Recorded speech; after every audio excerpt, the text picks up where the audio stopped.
The Black family name was more than just a symbol of pure-blood supremacy. It was a legacy soaked in shadow, whispered in corners of the magical world where even aurors refused to tread. Long before the rise of Voldemort, before the first Wizarding War ever cast its bloody mark, there was a family that believed itself chosen by death itself.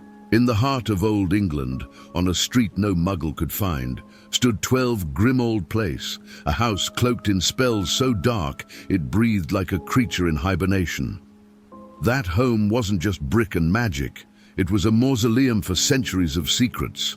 The Blacks weren't just wealthy or proud, they were obsessed with blood purity, with control, with survival, but above all, with legacy.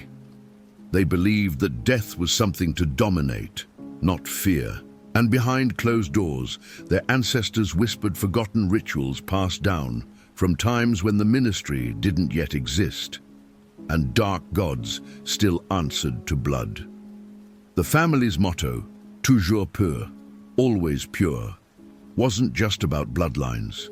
It was about preserving power at any cost. That meant silence, sacrifice, and sometimes even siblings vanishing without explanation. One such story still chills the archives at Makusa, the Magical Congress of the United States. In 1884, an American, auror named Jacob Rains, was sent to investigate a magical anomaly in New York. What he found in a sealed vault under a Black-owned property wasn't a creature, it was a heartbeat, preserved, alive, and screaming. The vault disappeared days later. The building burned. No Black family member was ever questioned. It was just another accident swept under magical bureaucracy. Back in London, generations of Black children were raised to believe obedience was survival. Rebellion, it was treason. And the punishment wasn't just emotional, it was magical. Andromeda Black learned that the hard way when she married a Muggle-born. Her name didn't just vanish from the family tree. Her existence was cursed with a silencing charm so complex that no family member could even say her name without choking.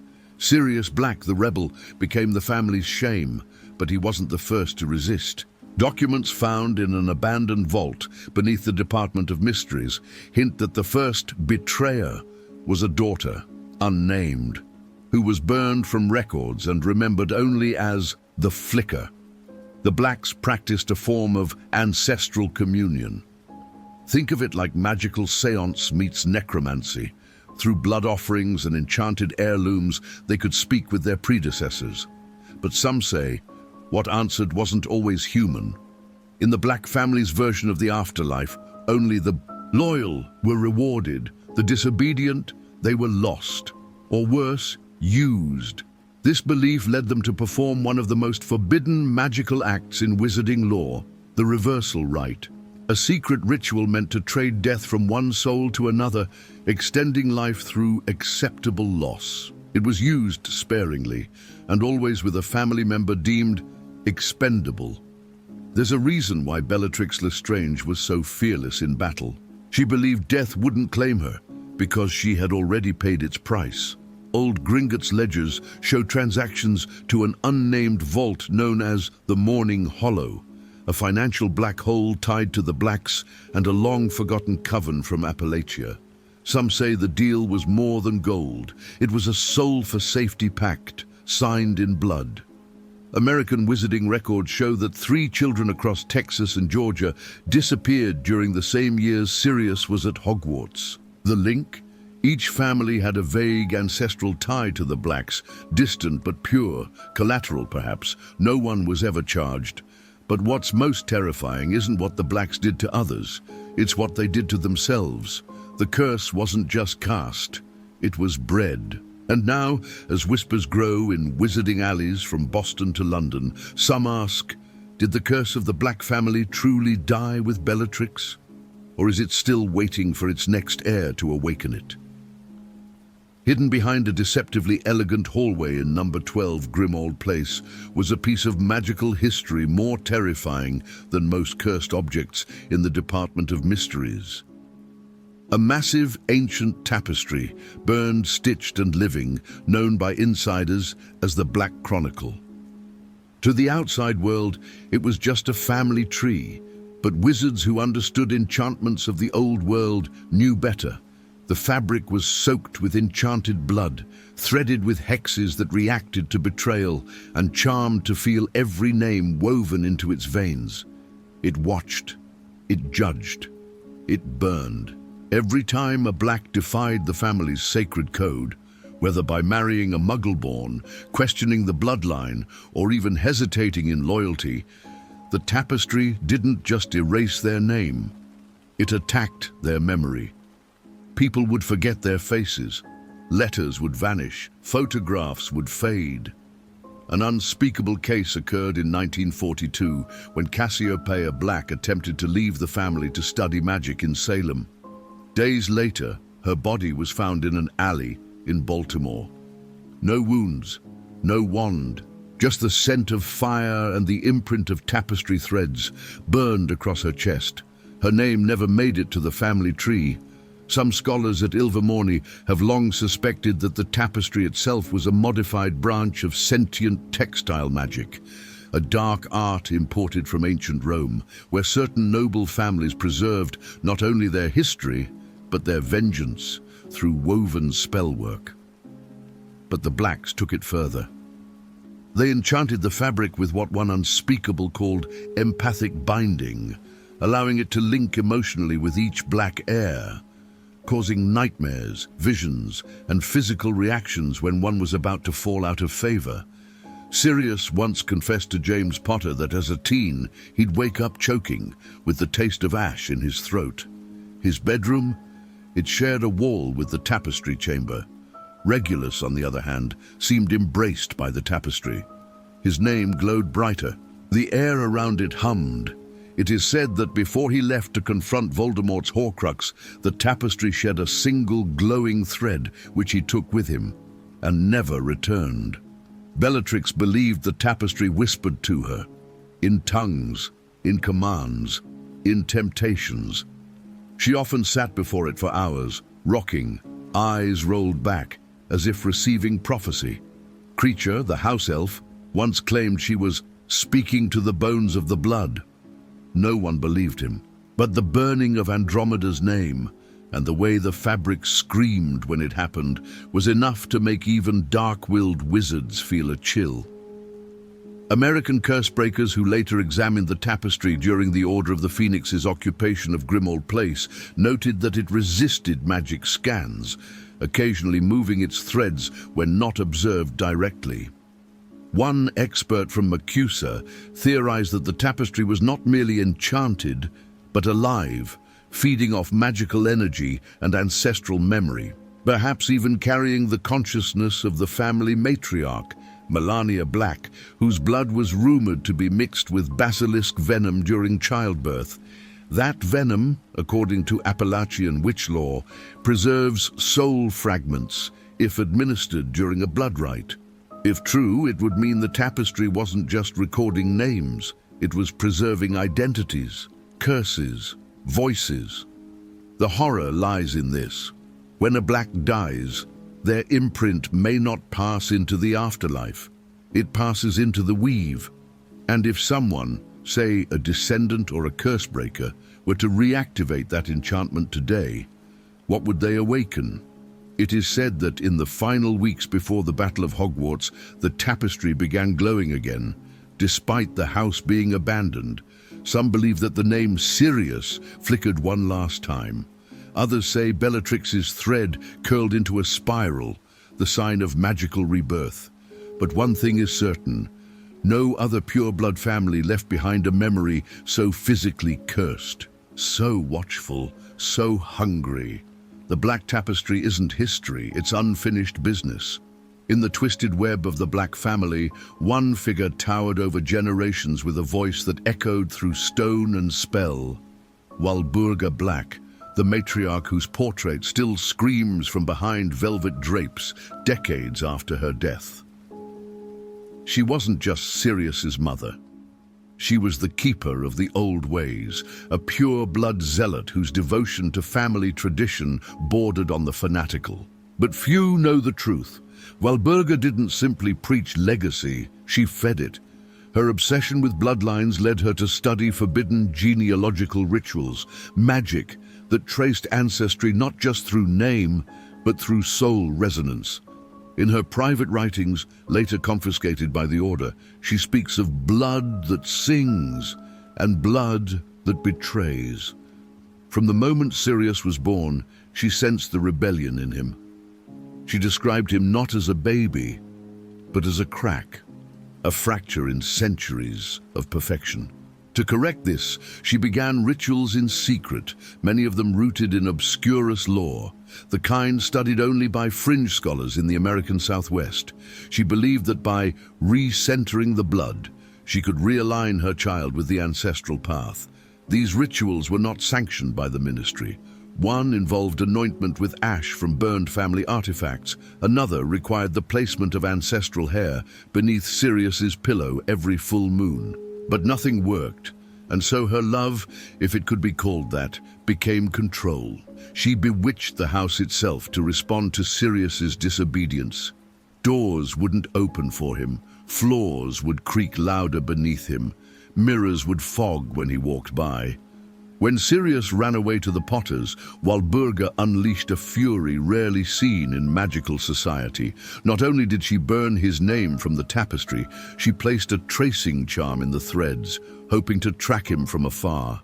That trace eventually caused interference with Muggle radio towers in northern Scotland, leading to a brief MACUSA investigation into magical frequencies. The source was dismissed, too dangerous to pursue. Back at Grimmauld Place, Walburga's descent continued. She began to hold séances, using old black family relics, a cracked mirror from Salazar Slytherin's era, a lock of hair from Phineas Nigellus, and the infamous ivory bell, a cursed object confiscated from a shipwrecked American. Smuggler family in 1777. Neighbors said they could hear her screaming in Latin, sometimes in Gaelic, other times in Parseltongue, though no one in the Black Line had openly spoken it in over a century. One house elf fled the premises and later confessed to St. Mungo's healers that Walburga had pierced the veil during a ritual. When asked what she saw, he said only, "A child of her blood, wrapped in chains, screaming in fire." Her portrait wasn't painted after her death, it was transferred. A ritual performed by Bellatrix, who admired her aunt's devotion, locked Walburga's essence into canvas, allowing her to continue watching over the house and issuing curses against intruders. That's why her portrait isn't just loud, it's alive. It resists removal, fights back, spits fire, because it's not merely a memory, it's a binding. American magical anthropologists compare Walburga to ancient Appalachian figures like the Hollow Wives, women who were said to command ancestral spirits and manipulate bloodlines through vocal enchantments and grief-fueled spells. But Walburga didn't grieve, she raged, and even in magical death she is a guardian of the Black Curse. To this day, no spell has permanently silenced her portrait, and some fear that, if ever destroyed, the curse she carries may finally be unleashed. There is a hidden chapter in the history of the Black family that not even the official archives of the ministry dare to mention. A whisper passed down in old journals, sealed letters, and the nightmares of the family's youngest, the sacrifice of the first daughter. According to one such journal, recovered during a raid on a Death Eater safe house in New York, the tradition dates back to the early 1300s, long before the family was established in London. It was a pagan blood rite designed to secure the family's magical dominance for generations to come. The sacrifice wasn't always death. Sometimes it was madness, sometimes banishment, sometimes something even worse, a forced binding of the soul to the Black ancestral curse, ensuring that the family would always have one female tethered to darkness. The first known victim was Iolanthe Black, a gifted witch with talents in lunar magic and dreamwalking. Her ability to step into the minds of others while they slept made her revered and feared. At age 17, her powers became unstable. She claimed the family was feeding off her visions. One night, under a blood moon, she disappeared. Her wand was found at the base of a black tree, a species known to exist only in cursed groves in the Scottish Highlands. The bark was scorched, and her name was carved into it by something that burned from the inside out. The next morning, the family's fortunes increased dramatically. Land was acquired, rare magical texts were gifted, and the Black Patriarch at the time, Phineas the Elder, was appointed to the Wizengamot under mysterious circumstances. It became clear the sacrifice had sealed a pact. Generations later, the pattern returned. Every few decades, a gifted firstborn daughter of the Black family would be consumed by sudden tragedy, mental collapse, or magical anomalies that could not be explained. Druella Rosier, mother of Bellatrix, Narcissa, and Andromeda, once confided to a confidant at a gala in New Orleans that the firstborn is never truly ours, a statement that would gain chilling clarity years later. Bellatrix, the firstborn, displayed exceptional magical strength from childhood, but her aura, according to American seers, was fractured. Split between this world and something darker. Some claimed she never slept. And when she did, she'd scream in ancient tongues. In her 4th year at Hogwarts, she vanished for 2 days. No explanation was ever given. When she returned, her hair had turned darker, her eyes more sunken, and she carried an old locket with the Black family crest engraved on dragonbone. She never spoke of where she went. What many don't realize is that the locket wasn't a family heirloom. It was a relic used during the first daughter ritual, a vessel for storing the fragmented soul of the sacrificed girl. Walburga herself had once worn it in secret before hiding it in the attic of Grimold Place. Bellatrix grew violent, devoted, obsessed with purity. Some argue that her fanatical loyalty to Voldemort wasn't just ideology. It was survival, a desperate attempt to appease the dark force still tethered to her. In MACUSA files, an aura named Eliza Bramble theorized that the Black family's first daughter rite might be a modified version of Aztec magical sacrifice, carried over centuries and altered to include European sigils and deathless binding. When Andromeda chose to marry a Muggle-born, she wasn't just betraying the family, she was escaping a death sentence, and Narcissa, the youngest, was the only one spared by design. Records show her birth occurred on a magically neutral day, when neither star nor moon aligned for the rite.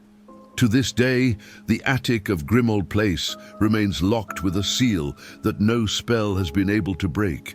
It's said that if you enter on the wrong night, the voices of the first daughters scream until sunrise. And inside that locket, still stored behind a hidden brick in the 3rd floor wall, lies a soul fragment, one that pulses under moonlight. It is not Bellatrix's soul, nor Iolanthe's. Some say it belongs to the next daughter, yet to be born. Most people remember Regulus Arcturus Black as the other Black brother, the quiet one, the boy who joined the Death Eaters but disappeared before the First Wizarding War reached its peak. But what the wizarding world has buried, or chosen to forget, is what Regulus uncovered and where he ended up. Deep beneath 12 Grimold Place lies a room that doesn't appear on any blueprint, magical or otherwise. It's referred to in ancient Black family letters as the Drowning Room. Walburga called it El Purgatorio de Sangre, the Blood Purgatory. The room was originally constructed as a place of magical penance. According to letters between Phineas Nigellus and an American occultist in 1883, it was modeled after Salem's confession pits, where accused witches were forced to relive their sins until madness. When Regulus was just 15, he began hearing whispers from the floorboards beneath his bed. Cold drafts would swirl in the night, and the air around him smelled of salt water, even though they were miles from the sea. Creature, the Black family's loyal house elf, tried to warn him. "Master Regulus mustn't follow the voice," he once muttered. But it was too late. One night, Regulus descended alone into the lower levels of the house. He discovered a locked gate hidden behind the old family wine cellar. With a whispered incantation, one that didn't match any known spell, the gate opened and Regulus stepped into the drowning room. The walls were lined with mirrors filled with black water. The floor was slick stone, etched with runes older than Hogwarts itself. And in the center of the room was a single iron chair, chained to the floor. The ritual was never meant for Regulus. It was meant for traitors. But Regulus wasn't there to be punished. He was there to understand. He sat in the chair, and the mirrors began to move. Each one showed a different version of himself, dying, screaming, begging. In one, he was being devoured by Inferi. In another, he stood beside Voldemort, but his eyes were hollow. And in the last, he drowned in a lake of black water, clutching a locket. That final vision would change everything. Regulus later wrote a letter, one never sent, addressed to Sirius. It was recovered from the wreckage of the Black family vault at Gringotts. In it he says, "I saw what he becomes, Sirius, the Dark Lord, and I saw what I become too, just another corpse in his wake." Terrified and transformed, Regulus returned to the room weeks later, this time with Creature.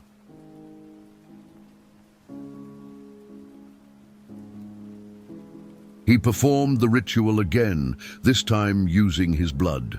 The mirrors didn't show him drowning anymore. They showed him sacrificing himself to protect the soul of a house elf. What few know is that Creature's memory of the locket retrieval from the cave where Voldemort hid the Horcrux was incomplete. The potion guarding the locket wasn't just there to protect it. It was a mirror of the drowning room, a replication Voldemort created after reading about the ritual in a cursed book stolen from the Blacks. Regulus had been the inspiration, and his final act, not of rebellion, but of redemption, completed the ritual. He died with clarity, not fear, and his body was never recovered because the room never let go. The Ministry sealed off the lower levels of Grimmauld Place after the war, but American unspeakables who investigated the house in 1999 claimed to hear rushing water behind the cellar door, and a boy's voice whispering, "It had to be me." To this day, the drowning room remains locked, not by spell, but by blood recognition. Only a true Black can enter, but should they try, they may find more than water waiting. Among the oldest magical families, bloodline secrets are buried so deep that not even Veritaserum could uncover them. But when it comes to the House of Black, one theory, whispered only in dark corners of the Department of Mysteries, dares to propose the unthinkable, that a hidden twin once existed in the Black lineage, erased by magic and concealed by blood rituals. They call it the unholy twin theory. The origin of this theory is traced to an incident in 1927 when a cursed portrait stored at the Ilvermorny restricted vault inexplicably burned itself to ash. The portrait was labeled only Cassiopeia Black, and the second name was erased, but one traces found on the canvas matched an obliviation spell fused with a soul severance curse, an advanced and ancient ritual. The Blacks had long practiced ancestral duplication rites, spells that allowed them to split traits across offspring, magical strength in one, charisma or cunning in another. But the theory suggests that in rare cases, two children were born, and only one allowed to live. The ritual required the death or binding of the second twin, absorbing their traits into the chosen heir. The ritual had one purpose, to create a child of unparalleled magical balance. And according to records found in the Black family library, now confiscated by Macusa. This ritual was performed at least once on a girl born during a lunar eclipse in 1933. Her name was never registered with the ministry. A journal entry from Sirius Black, dated decades later, reads, "One cannot allow two suns to rise. The second must fall, or the first shall dim forever." Many believe this is a veiled reference to Bellatrix Lestrange, the sun that rose. But others claim the second daughter, the one who fell, still lingers. Psychics and seers have described a phantom aura surrounding Bellatrix, like a second heartbeat. Even Voldemort noticed it. During one of their early meetings, Bellatrix reportedly passed out without cause. When she awoke, she whispered, "I felt her again." The cold. More disturbing is what came later. During the First Wizarding War, several Death Eaters claimed to see Bellatrix talking to someone invisible before battle. One even wrote, "She called it her mirror. It told her where to strike." The theory suggests that the twin wasn't destroyed, only suppressed, her soul bound to Bellatrix's subconscious, guiding her, tormenting her, even fueling her cruelty. But why suppress a twin rather than eliminate her?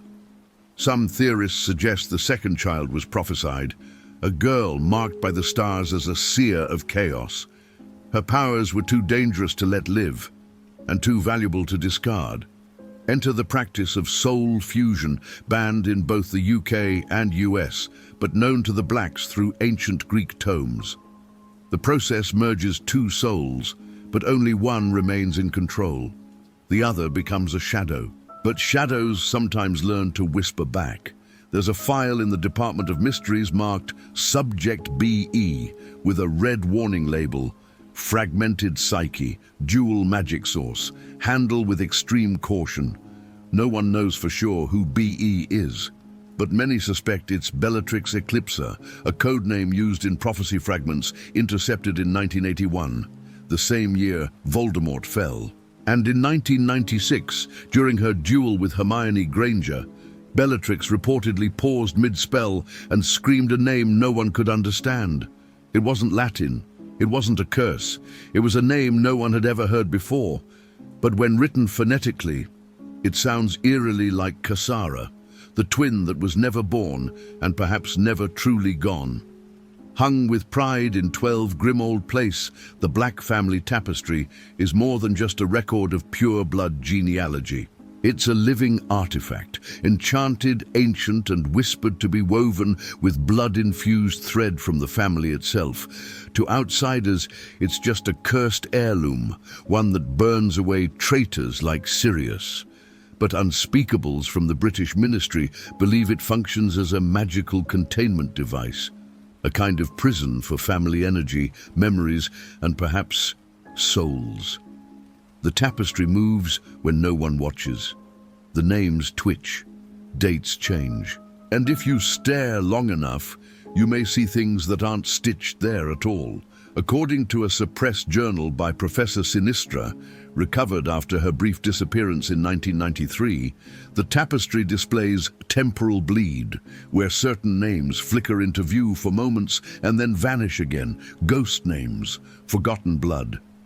She documented seeing the name Lycoris reappear twice, and once a fully unknown name, Sirius Black, written in glowing crimson and dripping slowly into the floor.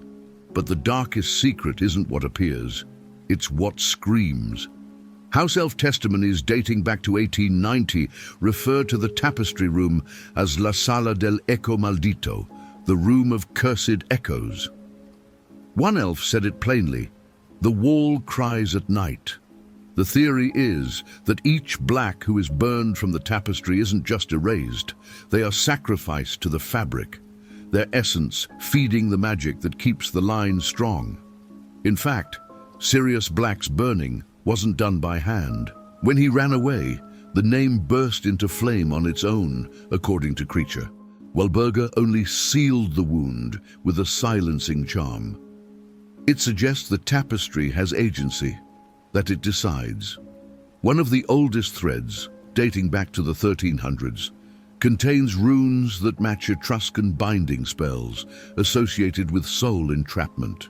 Some experts believe each thread represents a magical tether between the living Black descendants and the ancestral curse. When Regulus attempted to remove the tapestry with magic in 1976, his wand snapped in half. No spell worked. Not even fiend fire could burn the fabric completely. It only caused one name to bleed. That name? Sirius Black. After that, Regulus wrote a line in his diary. "It's not just a record, it's the curse itself, and we're all stitched in." There's also a legend in Black family lore, often dismissed as fiction, that one name at the bottom of the tapestry holds the key to ending the curse. A blank square, untouched, waiting for the final sacrifice. In 1997, during the Order's occupation of Grimmauld Place, Fred and George Weasley joked about the tapestry blinking at them.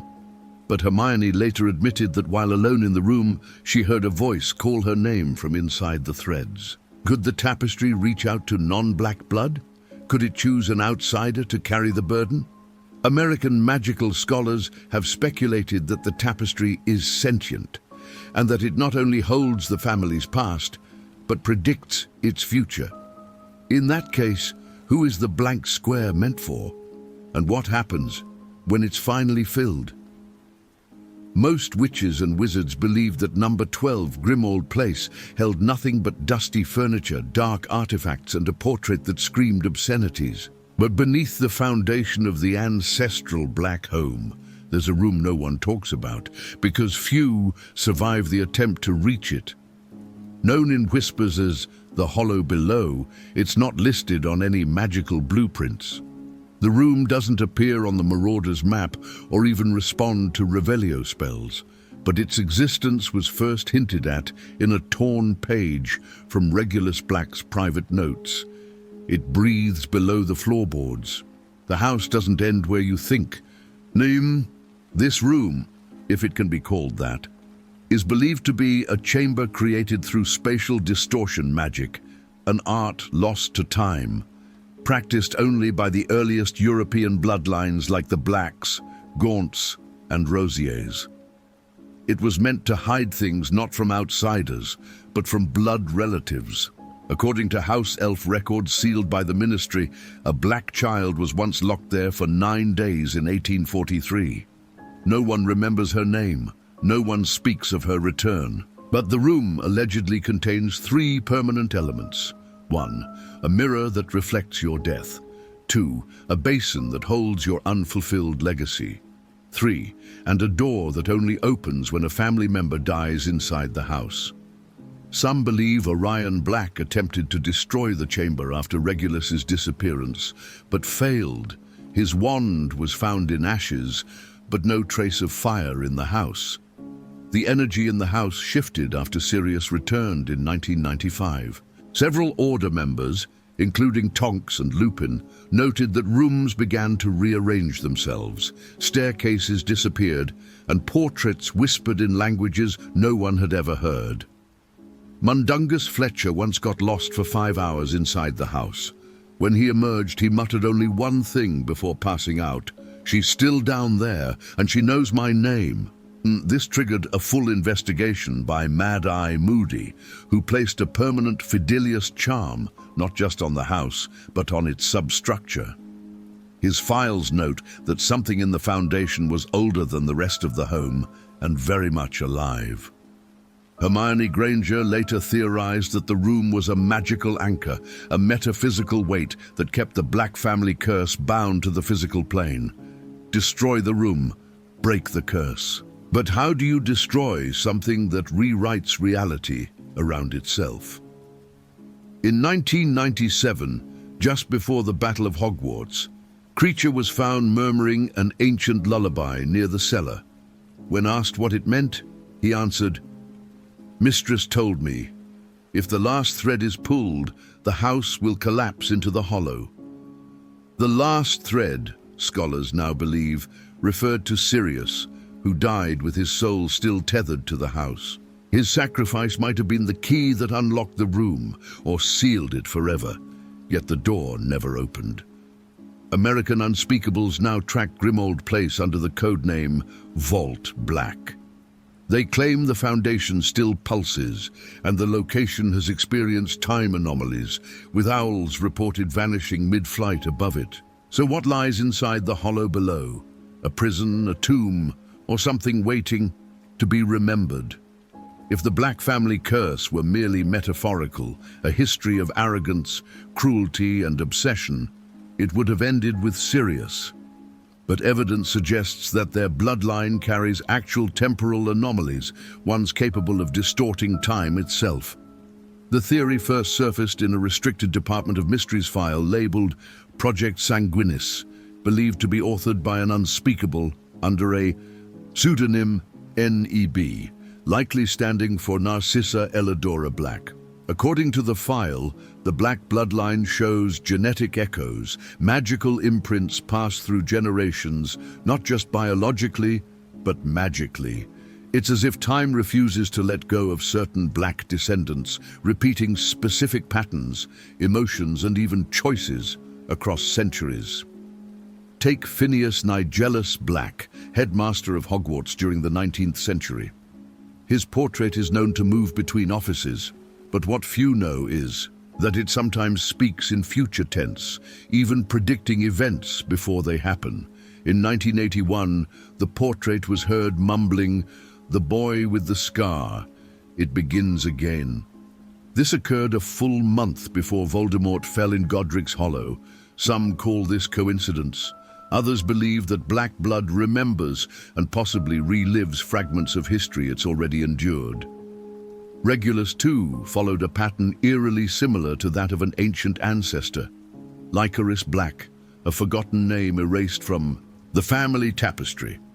Both disappeared young, both rebelled against darkness, both were never recovered. But it's Bellatrix who embodied the curse's true intensity. Her magical core was said to burn brighter and darker than any other in the family. And in rare magical auras, her essence glowed with colors associated with temporal magic, especially violet and gold, signs of time loop resistance. One theory suggests that Bellatrix's madness wasn't solely psychological, but a byproduct of prolonged exposure to the curse's temporal field, that her mind collapsed under the weight of past lives echoing through her. Azkaban records confirm that her cell was colder than others. Ice formed unnaturally, and time flowed slower inside. Dementors avoided her. Some believed she wasn't aging, but waiting. But waiting for what? A hidden ritual found in the Book of Nocturne, a Black family grimoire long banned, details a way to break time's circle by sacrificing the future of your blood. Scholars now debate whether Delphine, Bellatrix's daughter, was created not just as a legacy, but as a magical loophole. Delphine's own magic is erratic, unstable. She has demonstrated feats of power usually reserved for much older witches. But her instability is what worries the department. What if she is a living fracture in time? American researchers now compare the Blacks to certain magical families from native lore, those who walked in dream time, bound to the spirits of their ancestors not metaphorically, but physically. If that's true, then the Black family isn't just cursed.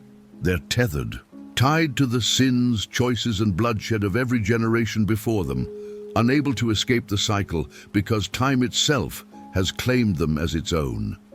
In this light, the so-called curse may actually be a temporal parasite living off pain, sacrifice, and repetition.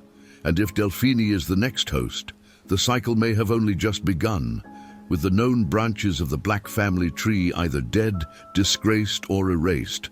Many believe the curse has finally faded into history. But those who study magical bloodlines know a curse like this doesn't end. It waits. Some say the curse was bound not to the family, but to a name. And names in the magical world carry unimaginable power. That name was Black. After the fall of Voldemort, and with Grimmauld Place abandoned and sealed by multiple ministry-level enchantments, an investigation led by Magical Genealogy Division unearthed something chilling. The family tapestry had begun to repair itself. It should have remained faded, scorched, incomplete, but new threads were appearing. In late 2010, a hidden chamber under the Black family vault at Gringotts was breached. Inside, unspeakables found a single object resting on a pedestal, a ring with the Black family crest, pulsing faintly. Magical testing revealed one horrifying trait. It was warm, as if it had recently been worn. But no living heir remained. Or so they thought. An unregistered child, born to a squib descendant of Sirius Black, had re-emerged in the magical world under a different name. Quiet, gifted, unknown to most. But whispers from Nocturne Alley to the Department of Mysteries now call him the Last Black.